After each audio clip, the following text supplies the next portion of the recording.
Hello friends and welcome to the digital education channel. आज इस video में हम बात करेंगे कि हम आधार ऑपरेटर सुपरवाइज़र या फिर आधार CELC जिसको हम चाइल्ड एनरोलमेंट लाइट क्लाइंट भी बोलते हैं, इनके लिए हम लाइसेंस किस प्रकार ले सकते हैं, इनकी एप्लीकेशन की जो प्रोसेस है वो क्या है और इसके लिए जो एग्ज़ाम्स फीस है वो क्या है, इन सब के बारे में बात करेंगे। तो चलिए आज का वीडियो स्टार्ट करते हैं। सबसे पहले आपको अपने ब्राउज़र में NSEIT एग्ज़ाम टाइप करना है और एंटर कर देना है। इसके बाद देखिए जो साइट्स ओपन होगी उसमें से आपको क्लिक करना है training testing and certification ecosystem, इसी पे आपको क्लिक करना है। बाकी कोई भी साइट आपको ओपन नहीं करनी है। और देखिए इस साइट का जो लिंक है वो मैं नीचे डिस्क्रिप्शन में भी दे दूंगा, आप वहां से भी इसको ओपन कर सकते हैं। इस पर क्लिक करने के बाद देखिए एक ऐसी विंडो ओपन होगी, इसमें से आपको ऊपर कुछ नहीं करना है, नीचे स्लाइड करते हुए जाना है। और देखिए ये पॉइंट नंबर 6 आ गया है, यहाँ तक स्लाइड करना है। इस पॉइंट नंबर 6 में देखिए 2-3 साइट्स दे रखी है। तो देखिए इसमें आपको फॉर्म अप्लाई करने से पहले एक आधार की ज़रूरत पड़ेगी, वो अलग टाइप का आधार है। तो सबसे पहले देखिए वो आधार किस प्रकार आपको डाउनलोड करना है वो आपको बता देता हूँ, उसके बाद हम फॉर्म अप्लाई किस प्रकार करेंगे वो जानेंगे। तो देखिए इसमें पहले ये साइट दे रखी है president.uidai.gov.in ऑफलाइन आधार, ये साइट दे रखी है। आपको इस पर क्लिक कर देना है। इस पर क्लिक करते ही देखिए एक न्यू विंडो ओपन हो जाएगी जिसमें से आपको आधार डाउनलोड करना है। तो चलिए किस प्रकार करना है बता देता हूँ। देखिए इसमें पहला कॉलम दे रखा है आधार नंबर का, तो इसमें आपको अपने आधार नंबर एंटर कर देने हैं। ध्यान रखना आपको अपनी वर्चुअल आईडी एंटर नहीं करनी है, आधार नंबर ही एंटर करने हैं। इसके नीचे वाला कॉलम दे रखा है कैप्चा कोड का, तो आपको इसमें जो भी कैप्चा आगे शो हो रहा है वो एंटर कर देना है। और उसके बाद जो नीचे ऑप्शन दे रखा है सेंड OTP का, उस पर क्लिक कर देना है। इस पर क्लिक करते ही आपके आधार में जो भी रजिस्टर्ड मोबाइल नंबर है उस पर एक OTP चला जाएगा। तो वो आपको OTP देखना है और उस OTP को देखिए इस कॉलम में एंटर कर देना है। और देखिए उसके ऊपर एक कॉलम और दे रखा है create a share code for your paperless offline eKYC। तो देखिए इस कॉलम में आपको कोई भी 4 डिजिट एंटर करने हैं। अब वो कोई भी फिक्स नहीं है, आप अपनी मर्जी से कोई भी 4 डिजिट एंटर कर सकते हैं। ये 4 जो डिजिट है एक तरह का पासवर्ड होगा आपके आधार का।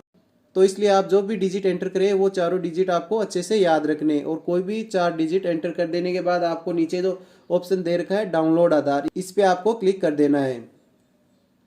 क्लिक करते ही आपका जो आधार है वो डाउनलोड होना स्टार्ट हो जाएगा। देखिए इधर आधार है जो डाउनलोड हो गया है। अब आपको कुछ नहीं करना, वापस पीछे वाली उसी साइट पे चले जाना है। आधार आपका डाउनलोड हो गया है। तो चलिए अब फॉर्म अप्लाई करना हम स्टार्ट करते हैं। फिर से आपको उसी प्रकार वो NSEIT की साइट ओपन करनी है और उसी 6 पॉइंट पे आ जाना है। देखिए पॉइंट नंबर 6 में एक साइट और दे रखी है नीचे की तरफ uidai.nseitexams.com/uidi/login-action.action। ये जो साइट दे रखी है इस पे आपको क्लिक करके साइट ओपन कर लेनी है।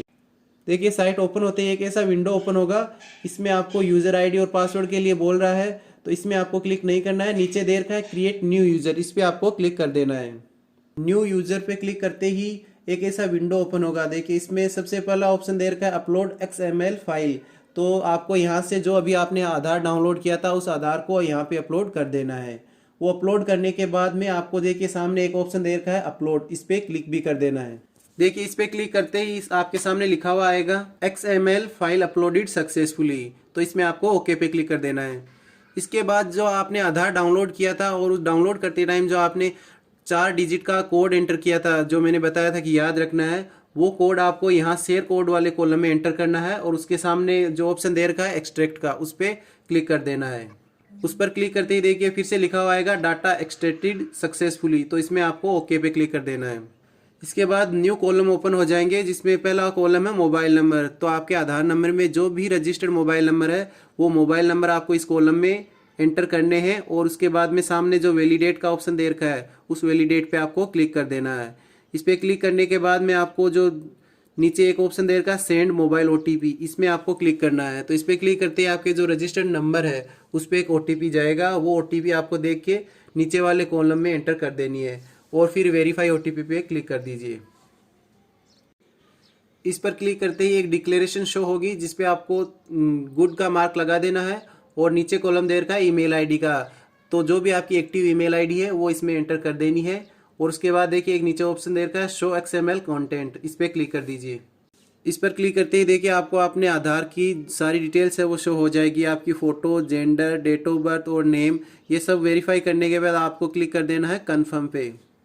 इस पर क्लिक करते ही आप सक्सेसफुली रजिस्टर्ड हो जाएंगे और देखिए आपके सामने मैसेज भी आ जाएगा, congratulations you have registered successfully with user ID और पासवर्ड। ये जो यूज़र आईडी और पासवर्ड आपकी ईमेल और मोबाइल पे भी आपको रिसीव हो जाएगा, लेकिन आप ये यूज़र आईडी और पासवर्ड नोट करके रख लीजिए, क्या पता गलती से रिसीव ना हुआ हो और उसकी ज़रूरत पड़ जाए तो आपको एक बार लिख के भी रख लेना है। इसके बाद नीचे एक ऑप्शन दिया हुआ है please click here to login, इस पर आपको क्लिक कर देना है।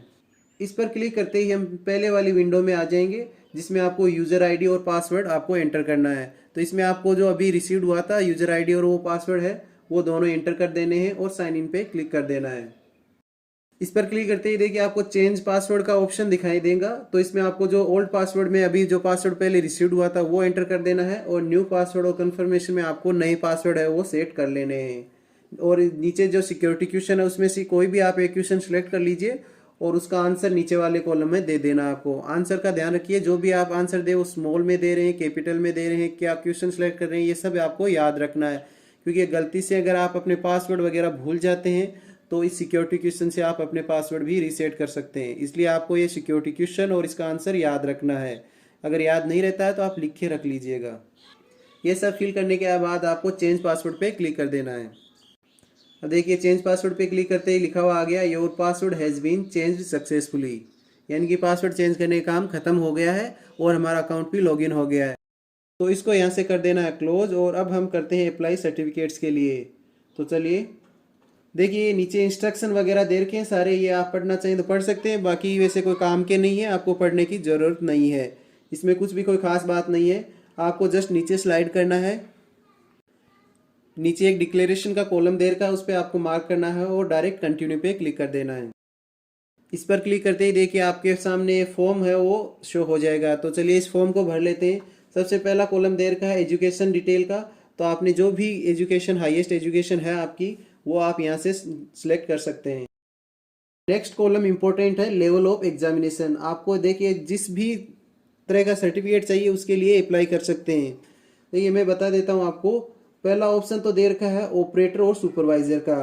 देखिए ऑपरेटर और सुपरवाइजर के लिए एक ही एग्ज़ाम होती है, उसमें आपको नंबर लाने पड़ते हैं कि 55 से 70 तक नंबर ले आते हैं तब तो आपको वो ऑपरेटर मान लिया जाएगा। 70 से ऊपर नंबर ले आते हैं तो आपको सुपरवाइज़र मान लिया जाएगा और 55 से भी अगर कम नंबर हो गए तो आप फेल हो गए एग्ज़ाम में, आपको फिर से एग्ज़ाम देनी पड़ेगी। और अगर आप CELC का सर्टिफिकेट लेना चाहते हैं तो यहाँ से CELC सर्टिफिकेट सेलेक्ट कर सकते हैं। और अगर आपको सुपरवाइज़र और जो CELC है दोनों का सर्टिफिकेट चाहिए तो उसके लिए आपको अलग अलग से 2 एग्ज़ाम देनी पड़ेगी। लेकिन एक चीज़ और बता देता हूँ आपको यहाँ पे मैं कि अगर कोई सुपरवाइज़र का सर्टिफिकेट ले लेता है तो वो ऑपरेटर और CELC दोनों में काम कर सकता है। लेकिन अगर जैसे आपने CELC का सर्टिफिकेट लिया तो आप केवल CELC में ही काम कर पाएंगे। मेरा कहना आपको यही है कि आप है ना ऑपरेटर और सुपरवाइज़र वाली एग्ज़ाम दीजिए और 70 से ऊपर नंबर आ जाएंगे तो आप ऑपरेटर या CELC सुपरवाइज़र किसी में भी काम कर सकते हैं। तो देखिए मेरे को ये सुपरवाइज़र का सर्टिफिकेट चाहिए है तो इसके लिए मैं ये सिलेक्ट कर लेता हूँ ऑपरेटर और सुपरवाइज़र। इसके बाद नेक्स्ट कॉलम है लैंग्वेज का। तो आप जिस भी मीडियम में एग्ज़ाम देना चाहते हैं वो लैंग्वेज सेलेक्ट कर लीजिए यहाँ से। नेक्स्ट कॉलम है select your enrolment agency code. देखिए इसमें आपको हो सकता है काफ़ी कन्फ्यूजन हो तो इसको मैं एक बार क्लेरिफाई कर देता हूँ। देखिए अगर आपको पहले से पता है कि आप किसी बैंक में आधार सेंटर खोलना चाहते हैं या किसी पोस्ट ऑफिस में खोल रहे हैं तो जो भी बैंक या पोस्ट ऑफिस में आप आधार सेंटर खोल रहे हैं और काम करना चाहते हैं तो उस बैंक का नाम या यहाँ से जो भी पोस्ट ऑफिस वगैरह लग रहे हैं आपके उसका नाम यहाँ से सिलेक्ट कर लीजिए। लेकिन अगर आपने अभी काम करने के बारे में नहीं सोचा है और आपको बस सर्टिफिकेट चाहिए है तो उस केस में आपको बस अपने स्टेट का नाम इनमें से लिस्ट में से सिलेक्ट कर लेना है और कुछ नहीं करना है। अब जैसे देखिए मेरे को CSC में ये सर्टिफिकेट जमा करवाना है और उससे मेरे को आधार का काम मिल जाएगा तो मैं उसी के लिए ये सर्टिफिकेट ले रहा हूँ तो मैं अपना यहाँ से CSC सिलेक्ट कर लेता हूँ। और एक चीज़ और बता देता हूँ मैं आपको कि ऐसा कुछ भी फिक्स नहीं है कि यहाँ से आपने कोई भी एनरोलमेंट एजेंसी सिलेक्ट कर ली, जैसे मैंने CSC कर ली और उसके बाद ये सर्टिफिकेट केवल CSC में काम आएगा। मैं अगर CSC को छोड़कर और भी कहीं भी बैंक में, पोस्ट ऑफिस में या किसी पंचायत भवन में आधार सेंटर खोलना चाहूँ, उसका काम करना चाहूँ तो वहाँ पर भी ये सर्टिफिकेट उतना ही काम करेगा। तो आपको ये नहीं सोचना है कि आपने कोई भी एजेंसी सिलेक्ट कर ली है, गलत कर ली है, तो उसके बाद आप काम नहीं कर पाएंगे। उससे कोई फ़र्क नहीं पड़ता, आपने कुछ भी सिलेक्ट किया हो, आप काम है वो सारा कर पाएंगे। नेक्स्ट कॉलम जो आधार नंबर का है वो प्री फिल्ड है, इसमें आपको कुछ भी भरने की ज़रूरत नहीं है। अब देखिए नीचे स्लाइड करते हैं तो ये name, date of birth, gender, email ID, mobile number, ये सारी डिटेल्स हैं, आप वेरीफाई कर लीजिए, सारी पहले से भरी हुई है। और इसके बाद आपको डायरेक्ट आ जाना है प्रीफर्ड टेस्ट स्टेट वाले कॉलम में। इसमें आपको वो स्टेट चुनना है जिसमें आप एग्ज़ाम देना चाहते हैं। आप अपने खुद के स्टेट के अलावा किसी अन्य स्टेट को भी चूज कर सकते हैं और उसमें एग्ज़ाम दे सकते हैं। तो लेकिन मैं अपना खुद का स्टेट ही सिलेक्ट करता हूँ। उसके बाद नेक्स्ट है प्रीफर्ड टेस्ट सिटी, तो आप जिस भी शहर में एग्ज़ाम देना चाहते हैं वो शहर यहाँ से सिलेक्ट कर लीजिए। और इसके बाद देखिए नेक्स्ट कॉलम दे रखा है प्रीफर्ड टेस्ट सेंटर नेम, यानी कि आपकी सिटी में जितने भी जो सेंटर है एग्ज़ाम सेंटर, उनकी लिस्ट यहाँ पे शो हो जाएगी। जैसे मेरी सिटी में एक ही एग्ज़ाम सेंटर है तो वो यहाँ शो हो जाएगा, तो इसको मैं सिलेक्ट कर लेता हूँ। और इसके बाद क्लिक कर देना है सेव एंड कंटिन्यू पे। इस पर क्लिक करते ही आपका फॉर्म है वो आपके सामने पूरा फिल किया हुआ शो हो जाएगा। आप एक बार सारी डिटेल्स है वो वेरीफाई कर लीजिए, कोई भी गलती नहीं होनी चाहिए। कोई भी गलती है तो देखिए फ़ोटो के ऊपर एक एडिट का ऑप्शन दिया हुआ है, वहाँ से आप जा कर के एडिट कर सकते हैं। और अगर फॉर्म में कोई भी मिस्टेक नहीं है तो नीचे ऑप्शन दिया हुआ है प्रोसीड टू सबमिट फॉर्म, इस पर आपको क्लिक कर देना है। तो चलिए इस पर क्लिक कर देते हैं। इस पर क्लिक करते ही एडिट का ऑप्शन हट जाएगा और आपके सामने फिर से वैसा ही फॉर्म एक बार फिल किया हुआ आपके सामने शो हो जाएगा। तो इसमें आपको नीचे स्लाइड करना है और डिक्लेरेशन दी हुई है उस पर आपको मार्क लगा देना है और सबमिट एप्लीकेशन फॉर्म पे क्लिक करके फाइनल सबमिट कर देना है। तो चलिए इस पर क्लिक कर देते हैं। इस पर क्लिक करते ही देखिए आपका फॉर्म है वो फाइनल सबमिट हो गया है। और ऊपर देखिए अब पेमेंट के ऑप्शन आपको शो होना स्टार्ट हो गया है। तो यहाँ से आपको पेमेंट करना है, जिसके बाद आप अपनी जो एग्ज़ाम डेट है वो फिक्स कर पाएंगे। तो चलिए मैं पेमेंट कर देता हूँ। इसके लिए देखिए सबसे पहले ऊपर पेमेंट पे क्लिक करते हैं। इस पर क्लिक करते ही दो ऑप्शन शो हो रहे हैं, ऑनलाइन और एक ऑलरेडी पेड। अगर आपने पहले से पेमेंट कर दिया है और वो पेमेंट आपका कट गया अकाउंट से लेकिन पेमेंट नहीं हुआ है तो आपको ऑलरेडी पेड पे क्लिक करके प्रोसीड टू पे करना है। तो आपका पेज रिफ्रेश हो जाएगा और पेमेंट शो हो जाएगा। लेकिन जैसे कि मैंने पहले पेमेंट नहीं किया, फर्स्ट टाइम कर रहा हूँ, तो मेरे को करना है ऑनलाइन पेमेंट पे क्लिक और आगे कर देना है प्रोसीड टू पे। और उसके बाद ओके पे क्लिक करेंगे तो पेमेंट वाला पेज ओपन हो जाएगा। तो यहाँ से आप डेबिट कार्ड, क्रेडिट कार्ड या नेट बैंकिंग किसी से भी पेमेंट कर सकते हैं। तो चलिए एक बार मैं नेट बैंकिंग से पेमेंट कर देता हूँ। और साथ में आप ये भी देख सकते हैं आपका जो टोटल अमाउंट है वो 470 रुपये आपको इस फॉर्म के लिए देने पड़ेंगे। और देखिए पेमेंट के एंड में आपके सामने एक ऐसी विंडो ओपन होगी, उसमें आपको किसी पर भी कुछ भी क्लिक नहीं करना है, आपको कुछ सेकंड्स के लिए वेट करना है, अपने आप ही पेज ओपन हो जाएगा। अगर आपने यहाँ पे कुछ भी रिफ्रेश किया या क्लिक किया तो आपका पेमेंट है वो फेल्ड हो जाएगा। तो चलिए थोड़ा सा वेट करते हैं। और देखिए न्यू पेज अपने आप ही ओपन हो गया है जिसमें लिखा हुआ आ रहा है your payment has been successfully proceed with transaction number, यानी कि आपका जो पेमेंट है वो सक्सेसफुल हो गया है और ट्रांजैक्शन नंबर भी शो हो गए हैं। जैसे ही आप पेमेंट कंप्लीट कर देंगे उसके बाद देखिए ऊपर एक बुक सीट का ऑप्शन आपको शो होने लग जाएगा। तो चलिए एग्जाम डेट के लिए सीट वगैरह बुक कर लेते हैं जिससे हमको एग्जाम डेट भी मिल जाएगी। इसके लिए हमको बुक सीट पे क्लिक कर देना है। इस पे क्लिक करते ही देखिए नीचे ऐसी डिटेल्स शो होगी जिसमें राइट साइड में एक ऑप्शन दे रखा है चेंज प्रीफर्ड टेस्ट डिटेल, यानी कि आपने जो पहले फॉर्म भरा था उसमें जो आपने सेंटर का जो सिटी भरा था उसमें अगर कुछ भी चेंज करना चाहते हैं तब आप इस पर क्लिक करके अपना जो भी एग्ज़ाम सिटी है वो चेंज कर सकते हैं। लेकिन जैसे मेरे को कोई भी सिटी चेंज नहीं करना है, मैंने जो भी सेंटर पहले सिलेक्ट किया था उसी में एग्ज़ाम देनी है, तो मेरे को इस पर क्लिक नहीं करना है। मेरे को डायरेक्ट है जो नीचे दे रखा है डेट, उसमें आपको क्लिक करना है। जो भी अवेलेबल एग्ज़ाम डेट्स होंगी वो आपको यहाँ शो हो जाएगी। देखिए मेरे को ये 3-4 डेट्स शो हो रही हैं, उसमें से कोई भी एक डेट आपको सिलेक्ट कर लेनी है और सबमिट में क्लिक कर देना है।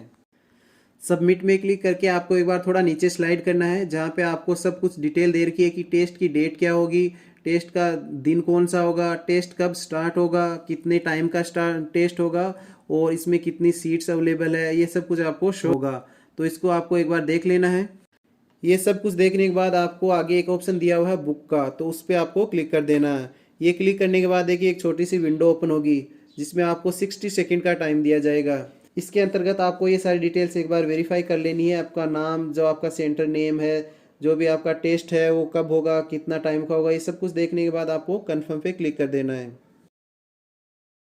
देखिए कन्फर्म पे क्लिक करते ही आपके सामने मैसेज आ गया है कि congratulations you have successfully book A seat, यानी कि आपकी जो सीट बुकिंग है वो हो गई है और आपने जो भी डेट डिसाइड की थी उस डेट को और जो अभी आपने टाइम भी देखा होगा उस टाइम को आपकी एग्ज़ाम हो जाएगी। अब देखिए इसमें आपको व्यू एडमिट कार्ड का ऑप्शन एक और शो होने लग जाएगा इसके बाद। तो यहाँ से आपको व्यू एडमिट कार्ड पे क्लिक करके आपका जो एडमिट कार्ड है वो डाउनलोड कर लेना है और प्रिंट कर लेना है। और देखिए इस एडमिट कार्ड में नीचे कुछ इंस्ट्रक्शंस भी दिए हुए हैं, तो आपको इनको भी रीड कर लेना है। अभी के इंस्ट्रक्शंस तो मैं बता देता हूँ एक बार आपको, लेकिन हो सकता है आगे ये इंस्ट्रक्शन चेंज हो जाएं, तो एक बार एग्जाम में जाने से पहले आपको इनको रीड कर लेना है। देखिए बेसिकली अभी तो यही है कि आपको जो आधार है वो आपको लेकर जाना है, और आधार है वो एकदम नया होना चाहिए आपको, जिसपे वर्चुअल आईडी वगैरह सब प्रिंट हो। और आपको जो फ़ोन लेके जाना है एक स्मार्टफोन जिसमें आरोग्य सेतु ऐप है वो पहले से इंस्टॉल होनी चाहिए।